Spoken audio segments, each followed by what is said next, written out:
I think what I hear you saying is mostly what you're communicating is not, I'm angry at you, Board of Supervisors, or I have a personal vendetta against you.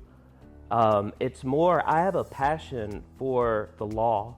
I have a passion for the Constitution, especially coming from someone who grew up under tyrannical abuse, under government abuse, which was a codependent relationship, which was an abuse with the government, which was an abusive relationship, and how destructive that is, how harmful that is to society. Maximizing individual liberty, defending inalienable rights, protecting the Constitution.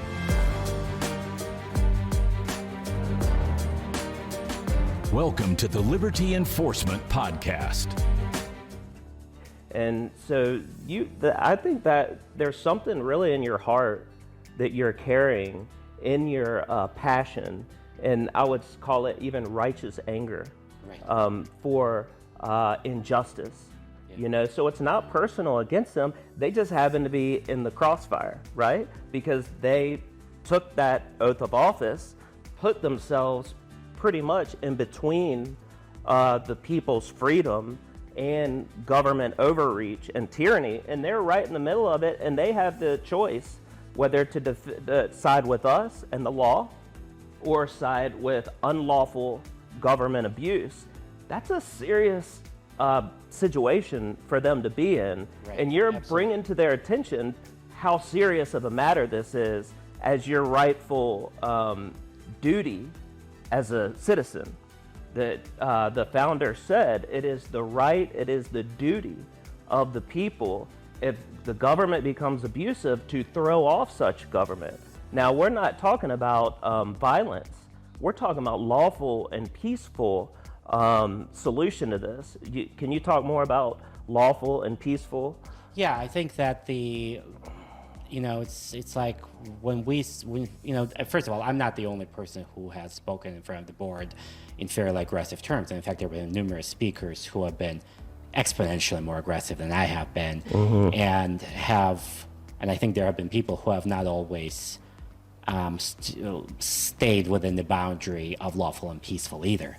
I think there's been lines that have been crossed at different points, and I'm not necessarily, it's not my job. You don't condone that? I certainly do not condone people threatening violence. You don't condone violence? No, right. Okay, that's good. No, I think that's a really important. That's what I mean by lawful and peaceful, is that our goal here is to defend the rule of law. The moment that we start going off the rails, and by we, I use it broad we, obviously, it's not you or I, it's just, the broader public. The moment any of us start going outside the boundary of peaceful speech and start making threats of violence in particular, I think we're ending up in a place where we're no longer defending civil society. And I think that that's a really dangerous place. We don't want to end up going down the road of becoming the next Afghanistan. We don't want to end up being the next Somalia. We don't want to end up being like any of these third world countries that do not have the rule of law. And so it's like, what's at the center of the dialogue? At the center of the dialogue is the fundamental fierce defense of the rule of law, the Constitution, and of civil society. And so if the Constitution, rule of law, and civil society is what we're defending, we have to define the boundaries of acceptable dialogue to limit those things that harm civil society, the Constitution, the rule of law.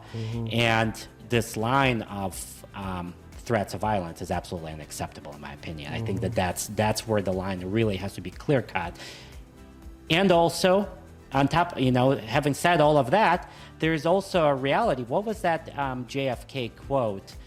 Those who make peaceful protest impossible make violent revolt inevitable. Yeah. And I think that there has been numerous speakers, including Carlos Zapata is a great example of that, who have come up in front of the board and have said, look, if you're not going to get back to your duty of defending the Constitution and the rule of law, and you're going to create a lawless government, because that is what they've done. They've created a lawless government here. you're going to have war here. And so it's not so much a threat of war any more than JFK was threatening war when he uttered those famous words. It's basically just a very general understanding that government has to function in a legal, lawful way. And the moment they're not functioning in a lawful way, they are no longer a lawful government. And at that point, the citizens do have a duty to restore the rule of law. And again, like it's like we're right on this edge. COVID has really pushed our society to this edge of what is lawful. You know, the edges of civil society. We're on the edge. We're on the edge of being pushed towards civil war, essentially. Yeah. And this is not okay. We don't want that. We don't want that. And so that brings us again right back to the initial question that was asked, which is, you know, as people are like, oh, people are all these speakers are being aggressive at the Board of Supervisors. It's like, well, guess what? Our goal and our intent is to defend civil society, to defend the rule of law, and to prevent the landslide into anarchy.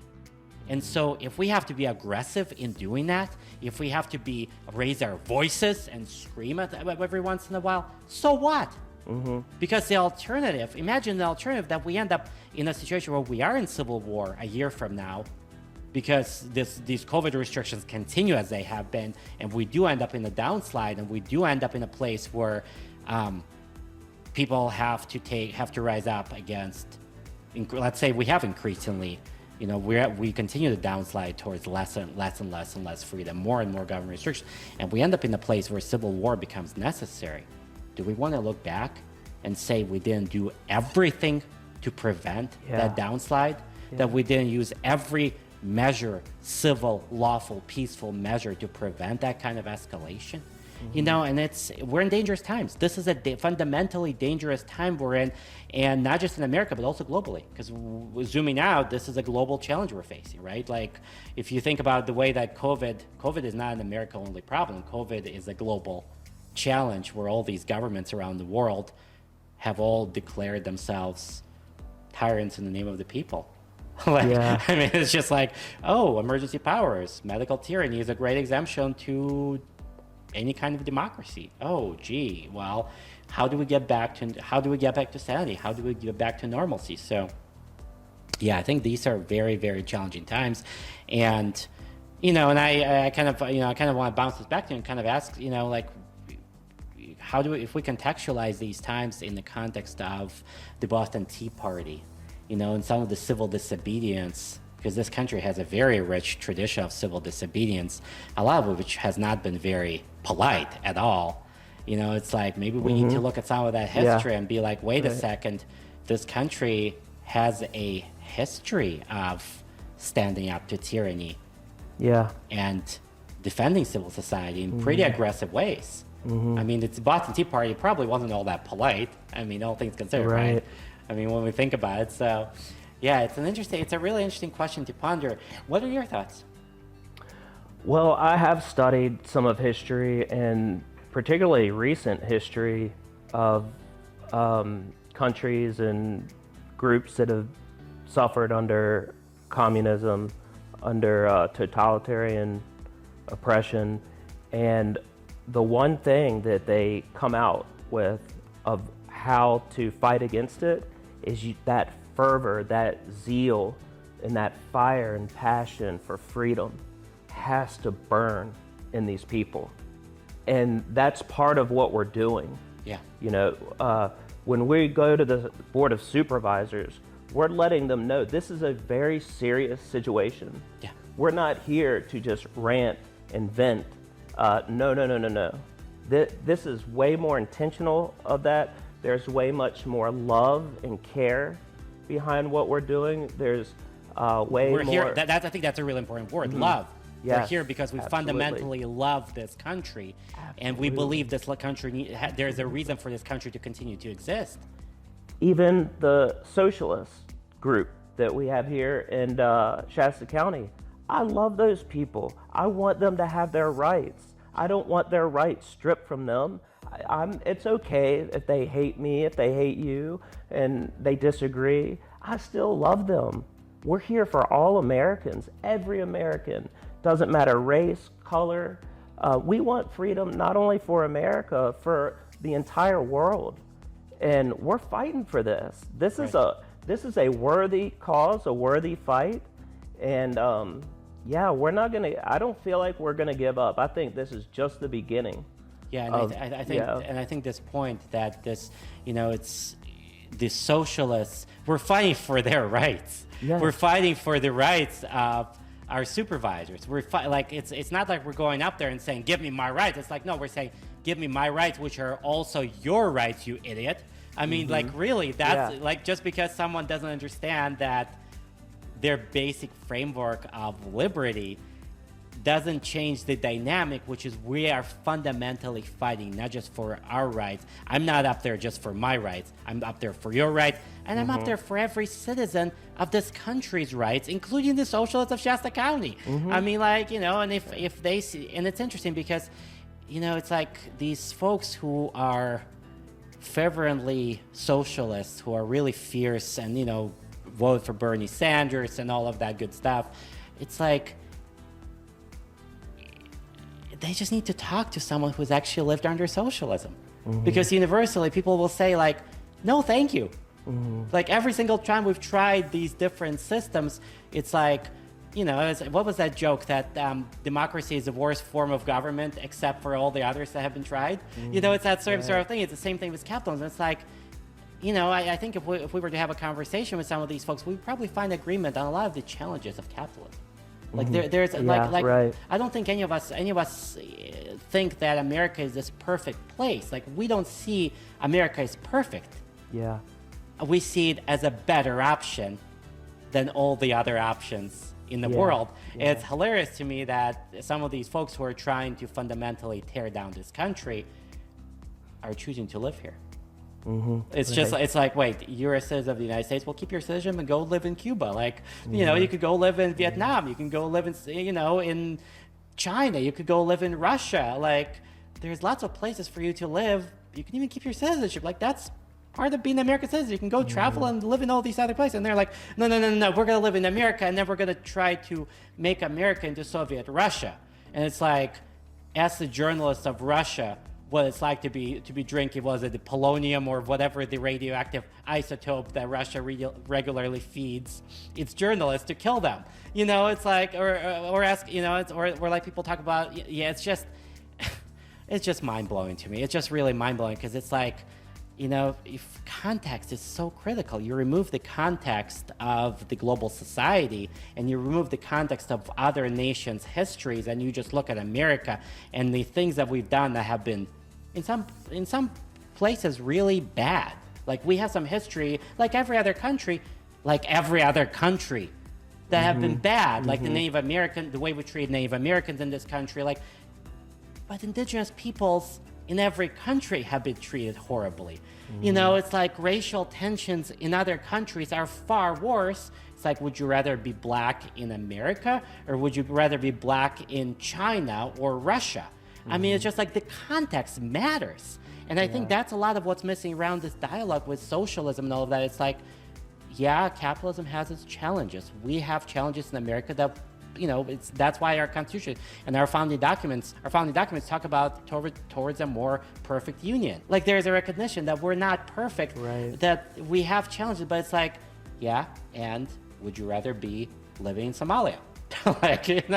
Or Afghanistan or any of these other places around the world that don't have the rule of law, that don't have checks and balances in government, that have bribery at every level. I mean, it's just, and so it's just like, and that's where we end up, where we go off track from the Constitution into this notion of, I mean, it just blows my mind. This whole thing with the social contract, I can't get over that because it's so ridiculous. It's like, how fundamentally dumb do you have to be a public official and to be like, these people are coming up complaining about the Constitution? Yeah, because you swore an oath to the Constitution.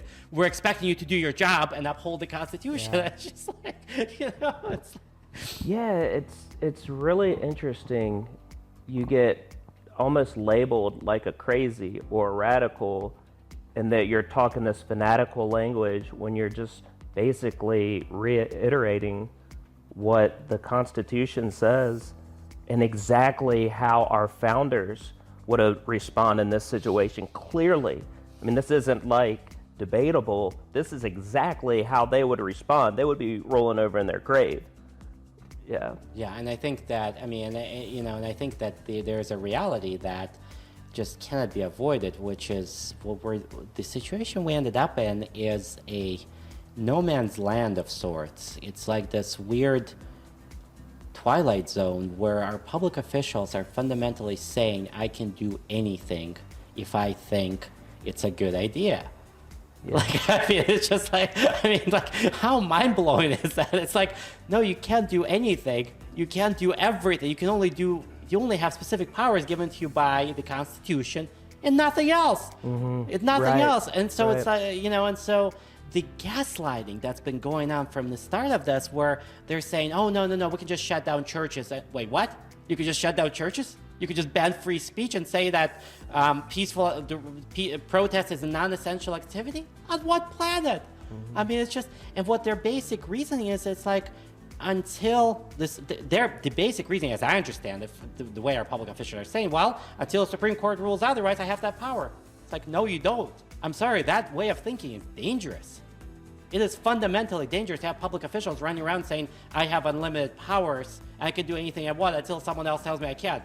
No, that is not. I mean, so to contextualize all the dialogue that's going to be going up here in Shasta County in particular, it's like all we're saying is like, no, Joe Clementi, no, Mary Rickard, no, Leonard Modi.